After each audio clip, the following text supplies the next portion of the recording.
Hi, I'm Dr. Elliot Adam from Elliotoracle.com. I'm also the author of the award winning Fearless Tarot and Tarot in Love, Consulting the Cards and Matters of the Heart. Both books are available from Llewellyn, and it is time for this week's Oracle Reveal. I'm sorry that it's a couple days late, but I just got back from some fun adventures in Greece, and I'm so eager to share this video with you now. So thank you for your patience for these couple of days with the delay with it. I guess I'm going to just chalk it up to Mercury retrograde. So without further ado, earlier on my social media, I placed up a photo of three different animals, mythical animals, and asked you to use your intuition and ask yourself which animal's calling to you. And the three animals this week are the Sphinx, the Phoenix, and the Dragon. So if you're just joining me now, ask yourself which animal seems to be getting caught in your consciousness, because that animal has your message. For those of you who picked the Sphinx is the keeper of the mysteries. And where I just returned from in Delphi, where the ancient oracle used to give her pronouncements, there used to be a large statue of a Sphinx in front of the Temple of Apollo there. The Sphinx asks the riddle. She turns the question back to you. So you may be having a question about your own life, and the Sphinx will answer in an enigmatic way. And sometimes you have to read between the lines of what the message is. A lot of oracles that may be delivered to you at this time are going to be dependent on your interpretation of how best to apply them to your life. And you can apply that thing in an empowering way or in a way that's going to baffle you even more. So the Sphinx is really challenging you to stop strangling yourself with the most negative possible interpretation of what's coming, and instead open yourself to the possibility of how the universe is communicating with you at this time. The first card for the Sphinx is where is it best for you to place your focus this next week? And we get the Knight of Wands reversed. Now, when the Knight of Wands comes up reversed, he can represent a restless energy. And so too for you, if you pick the Sphinx, this might be a time where you feel eager to get a project going. Or you might be feeling a little bit stagnant or stuck in a current rut or the way things have always gone. And yet, upright or reversed, the Knight of Wands encourages you to explore other avenues. He's the card of foreigners, foreign places, and foreign perspectives. And he's indicating for all of us that sometimes we may not have the complete answer. Sometimes the best way that we can move forward is by putting ourselves out into the world and seeing how the universe is going to react to us and what it's going to present us with. There's lessons in everything that we're getting. The Knight of Wands reverse can also just indicate a feeling of stagnancy that you're needing to shake up. And that can be achieved just by switching up your routine. So if you're finding yourself getting up every day, same, as they say, same shit, different day. If that's the way life is going right now, Knight of Wands says, mix it up a little bit. Maybe instead of going right to this place after work, go to another place. Or maybe instead of doing this routine in the morning and putting on the news and being depressed for the rest of the day, maybe put on something empowering or an audiobook or something that's really fulfilling to you. It's time to switch your mental gears, in other words, whenever the Knight of Wands comes up reversed. The next card is going to be advice from your inner wisdom this next week if you pick the Sphinx. And we get the Page of Pentacles. And the Page of Pentacles is the student of the tarot. He's the archetype of learning. And he can indicate that there is something really rich for you to be involving yourself in, that you want to plant the seeds with. That the stimulation of your mind this next week is what's so important, especially when we couple that Page of Pentacles eagerness to learn or passion for learning with the Knight of Wands reverse, eagerness to get out of the status quo, eagerness to break out of a rut or a routine. This could be a time to inspire yourself with new possibilities. And if you're looking at your present reality and you're just not happy with it, that Page of Pentacles can indicate that this is a time for you to evaluate, well, let me do a little research on what might bring fulfillment. Or maybe I'm starting to feel a little bit of hope because this part of my life seems like it's really activated, or it's really making me feel like I'm in the zone or I'm really in the flow. I just feel with this Page of Pentacles energy, there is something important that you're learning at this time. And also, there could be just the sense that it's time to learn new lessons. If you feel like you're repeating the same old lesson, it's because you're doing the same old things. And this Page of Pentacles card can say it's time to switch gears. It's time to focus on some new avenue of learning. This is really going to help you break through and break out of those old ruts and routines. And finally, the last thing I'll say about the Page of Pentacles is although he's a child of the element of earth, which has all to do with manifestation, abundance, prosperity, he is a page. He does indicate something that's in its infancy, something that is in the beginning stage of manifestation. And even the symbols behind the Page of Pentacles, he's got that little cluster of trees that isn't quite a full forest. He's got that little range of hills that isn't quite a mountain range. He's also got that little field that isn't a very huge farm yet. Page of Pentacles is saying that important seeds are being planted for your future success, and you need to trust. And then the next card we're going to go into is the mythic archetype that's going to help you if you're attracted to the Sphinx. And we get Demeter. She is the ancient Greek goddess of the harvest. And she can indicate the importance of those seeds that you're planting right now, but also the full knowledge that in nature, seeds need time to germinate. And so this could be a time where you need to have a vision for where you want to go and be excited about what is going to be. But you cannot look at your current reality and get frustrated and say, well, here's where I want to be and I'm looking at right now and it's not where I am. Because Demeter's saying you've just planted the seeds. These seeds are still growing. And it's important that you're patient with this process. And it's also important that you're shifting your focus toward things really growing for you. Demeter's card says, every harvest leads to a new season of growth. And I feel like you've been harvesting important things in your life up into this moment. It may not be the main thing or the thing that you believe is going to bring a sense of joy or fulfillment yet, but there are other parts of your life that have been becoming fulfilled, where you have been progressing on the path, where you have been breaking out of the old rut or routine. And I just kind of feel like something's almost ready to pop for you. It's almost ready to break through the soil and spread its leaves into the sunlight. I do feel like there might be a little bit of a gray malaise kind of like hanging over you right now if you're picking the Sphinx, but I do feel like that is about to dissipate, and you must know that your harvest is in store. The next animal archetype or mythic animal archetype we're going to go into is the Phoenix. And the Phoenix is the legendary bird that rises from the ashes. It dies, consumed by its own flames, only to be reborn from its own ashes. And so this is always a symbol of rebirth and renewal. And if you're attracted to the Phoenix, this could be a time where you're really attracted to revolutionizing yourself in some way. You may be allowing old parts of yourself that no longer serve you to burn away. And you might find that out of those ashes, something new and wonderful can be born. The Phoenix reminds us that death or endings are just an illusion. They're just a gateway to a whole new way of experiencing reality, opening ourselves to what's fully possible. And the Phoenix stretches its wings toward its fullest potential and embraces that higher spirit element.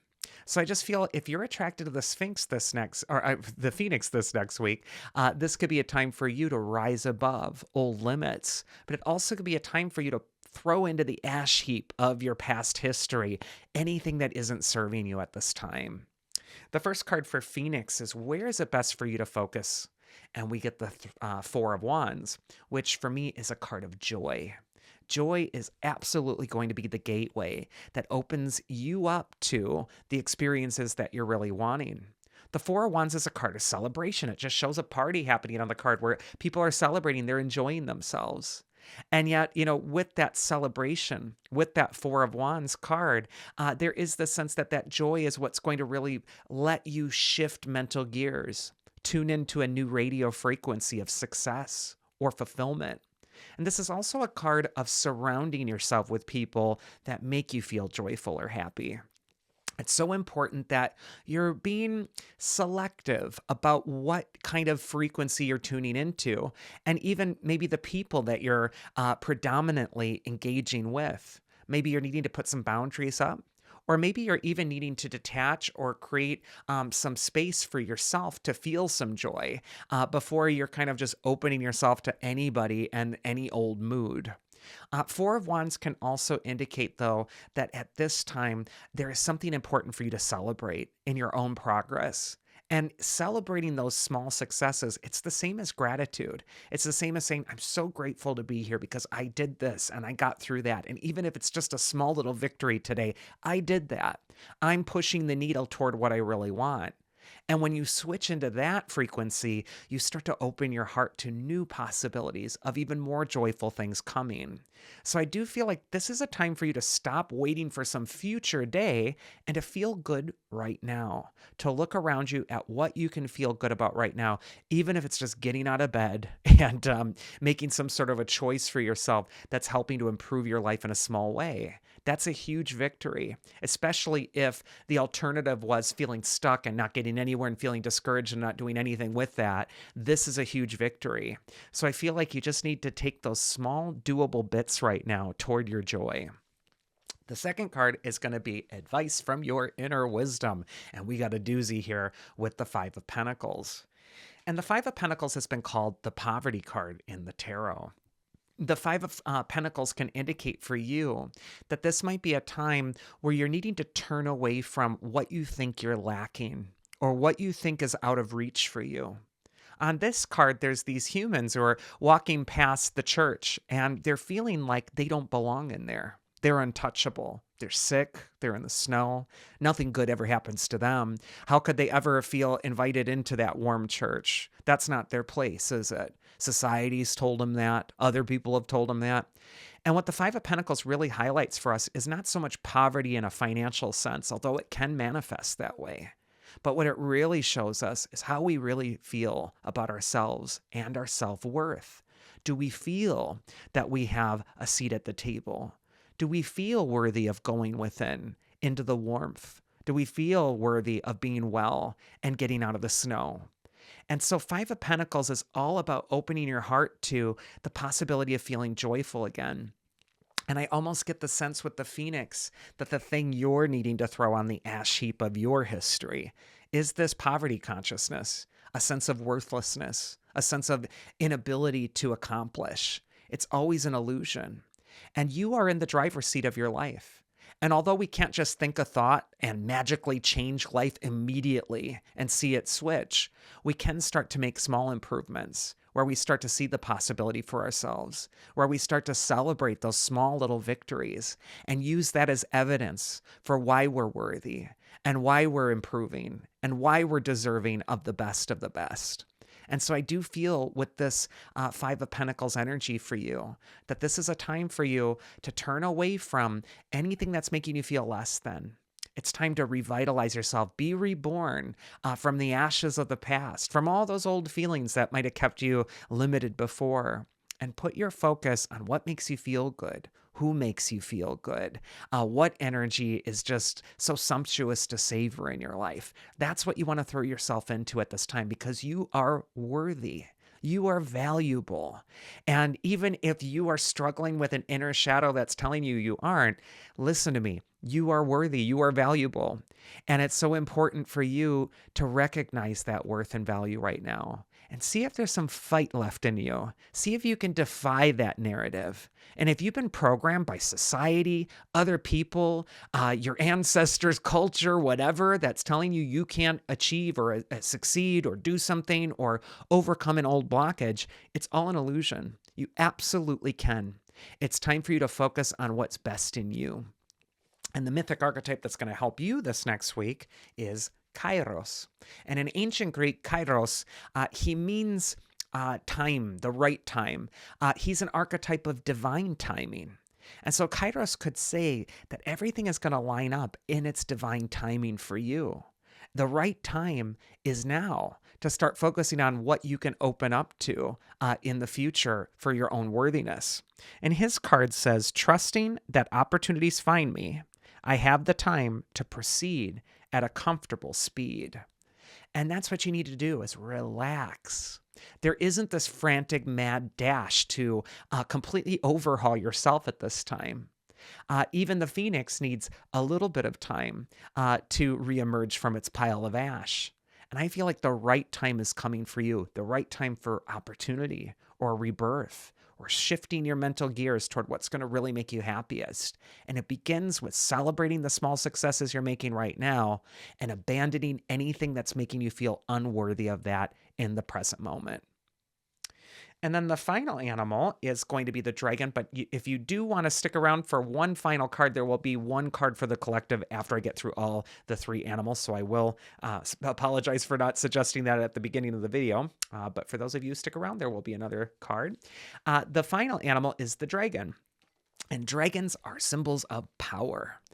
Dragon can indicate that this is a time where your relationship with power might be a really important thing to examine in your own life. How do you feel about taking power in your life? How do you feel about taking responsibility or ownership about where you're steering your life? The dragon can indicate that it's time to tap into that deep wisdom and power within you. And the dragon can also kind of allude to something that's rather ancient within you. This could be ancient lessons, past life memories, or things that are important for you to fully incorporate into the present. But I just kind of feel with the dragon that there is a pathway toward empowerment for you right now. And that it's really important that you're starting to see yourself as the powerful dragon, as the one who can overcome old obstacles. First card for dragon is where is it best for you to place your focus? And appropriately, we get the Emperor card, which is always a card of being an archetype of taking responsibility for your life. It's also a card of asserting yourself in the external world to achieve some sort of success. The Emperor rules the external world, whereas the Empress rules the internal world. The Emperor can indicate that this is a time for you to be brave and to stake your claim on some sort of success outside of you. It might also be a time for you to project your energy. And notice the Emperor is surrounded by those mountains. The mountains can symbolize boundaries that protect your kingdom. The fact of the matter is, if you don't have boundaries around your kingdom, what you're trying to create, and you're letting any energy in, and you're like, okay, well, yeah, just take everything. It's fine. Just don't respect what I want. Just kind of take advantage of everything that's happening here. You're not going to get very far. And so the Emperor is all about asserting yourself. And sometimes it's not this big, bad, cruel outside world that's out to get you that you're needing to put the boundary out for. Sometimes the Emperor can indicate that there's a boundary that you're needing to place on yourself, within yourself, with a part of yourself that tries to infiltrate this really wonderful thing you're trying to build by self-sabotage or by self-destructive habits. The Emperor is the inner adult within us. He is the father archetype in the best possible idea of the word. And even the word father right now, it's got a lot of toxic masculinity stuff going on. That's not an empowered father narrative. That's not what I'm talking about here. There is a part of us that does need to put up discipline and boundaries for ourselves and make possible for ourselves something wonderful. And the Emperor can indicate that this is a time for you to show yourself some self-love through some disciplines. Like, no, we're not going to think that today. We're not going to go down that same road of self-destructive thoughts and not get anywhere. We're going to make a new choice. We're going to assert our energy. We're going to take our power back. So the Emperor and the Dragon are both very huge archetypes that are associated with the word power. This is a time for you to take your power back and to say no.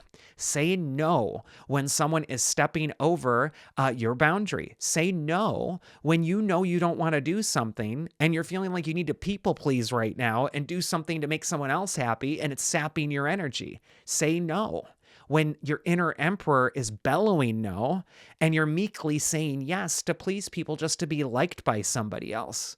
What other people think of you doesn't matter. And it's so important for you to assert your energy and do what's right for you at this time. And other people might call you selfish, but who's the selfish one?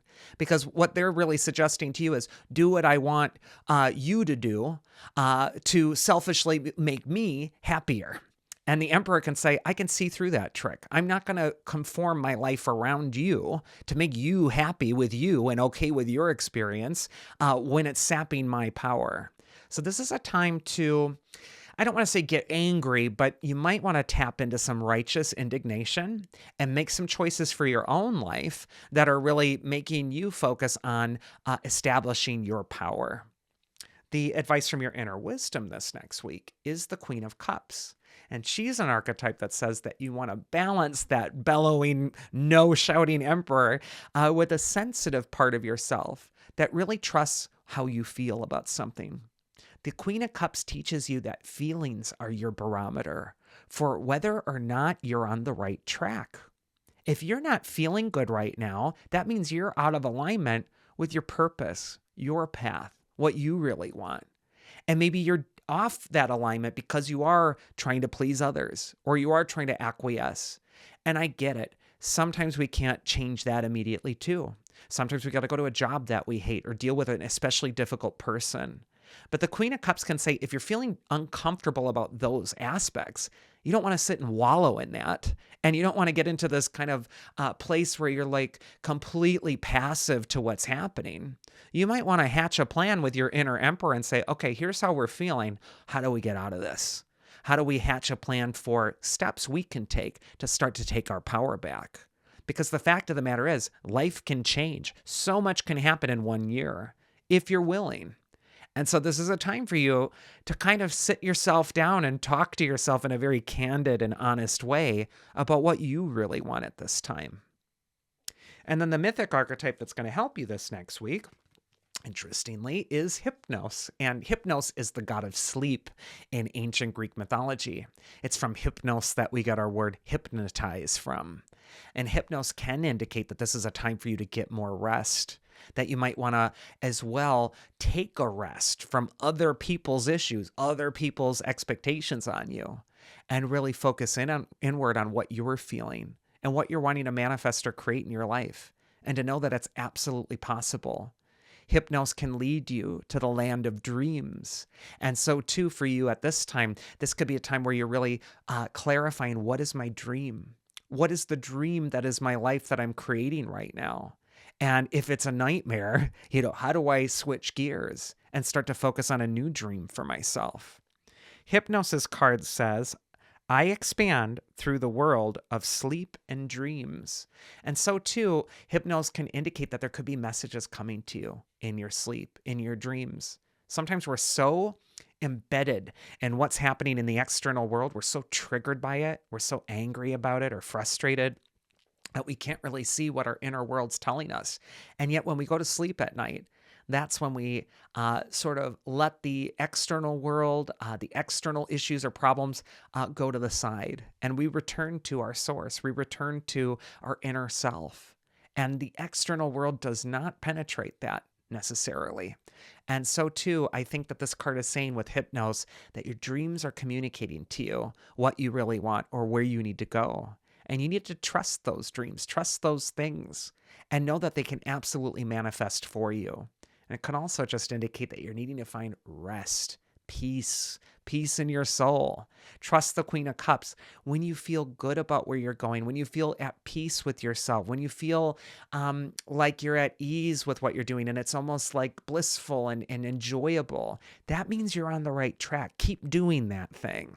And I just kind of feel like it's important for you to not give up on that important dream at this time by trusting your feelings as the sort of inner compass that's telling you whether you're heading in the right direction. Like if we're playing hot and cold as kids, whether you're getting lava hot, you're so warm, you're so close to it, or whether you're so frigid cold, so far away from what you really wanted for yourself. It's time to get back on course and get warmer and warmer and make choices and choices and choices that slowly lead toward that thing that's really going to fulfill you.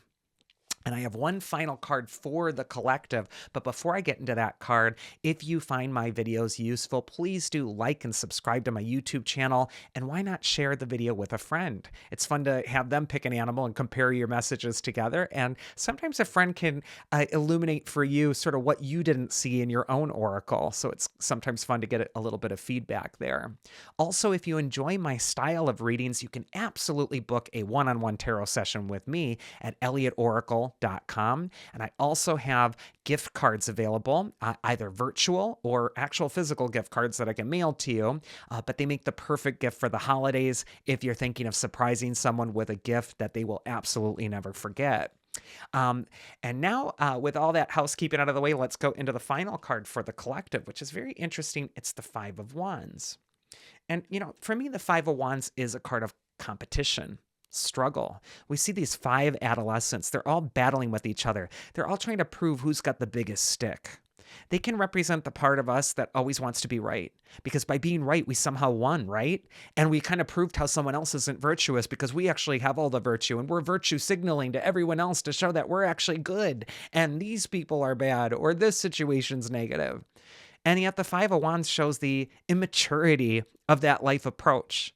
It shows how adolescent it can be. And so this is sometimes a card of negative comparisons. Well, that person's got this, and this person just did that, and what am I doing? Or I have all of this, and that person has that, so I can make a judgment about who they are because I'm somehow superior to them. That's that adolescent, competitive 5 of Wands energy. It's also a card of conflict, and it reminds us that when we engage in life in a spirit of conflict with other people, we actually do a disservice to ourselves. We actually kind of push away wonderful things from happening for us. The 5 of Wands can sometimes indicate the stupidity of our ego, which is constantly in that comparison game. And just like these 5 adolescents who are comparing themselves to each other and battling each other, they're all wearing these elaborately decorated, unique costumes, which indicates that they all have their own path that's completely unique. And if they're all competing with each other at the same game, but they're all bringing these different blessings and these different qualities to it, well, then comparing their virtue with their competitor's virtue is like comparing apples to oranges. It's so foolish. And so too for you. In the age of social media, this could be a time where you need to stop looking at what other people are doing and then comparing that with yourself. Everybody on social media is putting out a manufactured, image of what they're wanting to show. Or they're presenting just one facet of themselves, but you don't know what their whole life looks like. And a lot of people don't necessarily put out their most negative things to give you the reassurance that they have problems too. Let me just reassure you, I have problems too. I have issues I work on. I have challenges with my own weaknesses all the time. I sometimes have to remind myself of the 5 of Wands lesson. And yet, as my favorite singer, Judy Garland, used to say, always be a first-rate version of yourself and never a second-rate version of somebody else. And I think it's so important for you to be authentically you and not be in an engagement of competition with what someone else is doing, but own your own light and let that come to the surface, because the cream will always rise to the top. And that is this week's message. I do hope you enjoyed it. If you did, again, throw me a thumbs up and subscribe to the channel. Thank you so much for your patience after my trip to Greece. It was absolutely magical. And I might be doing a little post about some of my adventures to all the sacred places for me. Otherwise, I will see you all again here next week. So everybody out there, do take care.